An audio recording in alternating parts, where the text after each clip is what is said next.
adalah 10 giga dan ditambah dengan EBT sebesar 42,5. Sampai dengan saat ini progres implementasi di PLN sudah mencapai 25,06 gigawatt. Slide berikutnya, lanjut. Nah, perlu kami sampaikan bahwa dalam RUPTL 2025 ini terjadi peningkatan pemanfaatan energi surya dan angin yang besar. Ya. Kalau lihat di sebelah kiri, itu di RUPTL 2021-2030 kapasitas pembangkit yang kita bangun untuk PLTS dan PLTB hanya 5 giga. Sementara nanti sampai dengan RUPTL 2034 ini ada kurang lebih sekitar 25 giga. Itu naik 5 kali lipatnya. Artinya ini akan terjadi lonjakan kebutuhan dari PLTS maupun PLTB. Yang tadi kami sebutkan ada 17,1 dan 7,2 gigawatt. Slide berikutnya.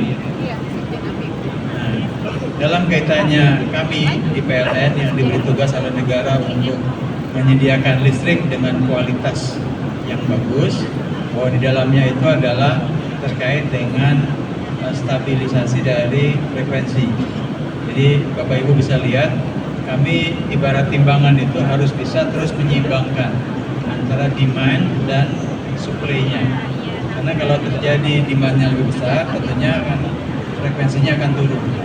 Sementara kalau supply-nya jauh lebih besar, maka frekuensinya akan naik. Dan ini tidak kita inginkan, sehingga kita berupaya untuk terus membalansi itu dari sisi demand dan supply. Jadi kalau frekuensi operasi normal itu ada di 49,8 sampai dengan 50,2 Hz. Slide berikutnya, lanjut. Nah, ini kami sampaikan bahwa penambahan pembangkit dalam RUPTL 2025-2034 yang sebesar 69,5 gigawatt ini itu juga merupakan bagian dari upaya kita memenuhi kebutuhan daripada demand kita. Kami sudah memplot gitu ya kebutuhan demandnya. Bapak Ibu bisa lihat di dalam lingkaran-lingkaran yang warnanya agak merah itu ya.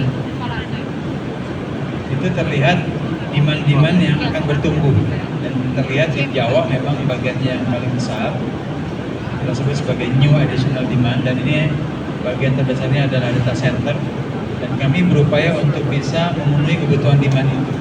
Itulah makanya kemudian kita membangun pembangkit agar tadi menyeimbangkan antara demand dan supply-nya. Nah, dikaitkan dengan kita bisa melihat potensi-potensi EBT, itu gambar titik-titik itu ya. Kami sudah coba untuk lakukan semuanya dalam mapping, kemudian kita overlaykan, maka akan terlihat bahwa ada mismatch, ada ketidaksesuaian tepat secara lokasi antara potensi EBT dengan pusat demand. Maka dari itulah kami memerlukan adanya grid ya, atau transmisi, baik itu di sisi tegangan ekstra tinggi 500 kV, kemudian 275 kV, turun ke 150 kV, dan sampai ke 20 kV. Jadi di slide berikutnya ini terlihat bahwa kami untuk bisa mematchingkan gitu ya, menyesuaikan antara kebutuhan beban dengan potensi-potensi EBT, maka kami akan melakukan pembangunan super grid. Kami sebut sebagai Green Enabling Super Grid, di mana di dalam RUPTL kami rencanakan akan ada tambahan 48.000 km sirkuit untuk transmisi. Jadi gambar yang warna-warna biru itu nanti akan ada transmisi HVDC gitu ya, yang menghubungkan antara Pulau Sumatera dengan Pulau Jawa, itu di tahun 2031 kami rencanakan, dan juga berikutnya dari Jawa ke Kalimantan, dari Kalimantan ke Sulawesi dan seterusnya. Ini gambaran bahwa memang kita harus melakukan revolusi terkait dengan grid untuk bisa menyalurkan potensi-potensi EBT atau pembangkit-pembangkit EBT yang umumnya ada di daerah-daerah yang terpencil gitu ya. Nah, itu kita salurkan kepada pusat-pusat demand. Lanjut slide berikutnya. Nah, untuk itulah kami juga akan mengupayakan untuk bisa membangun smart grid. Tadi disampaikan sedikit oleh Ibu Elis bahwa dalam hal smart grid ini tentunya menyangkut ke semua sistem yang ada di PLN, mulai dari pembangkitan, ada namanya smart power plant, di transmisi ada smart transmission, di distribusi ada smart distribusi.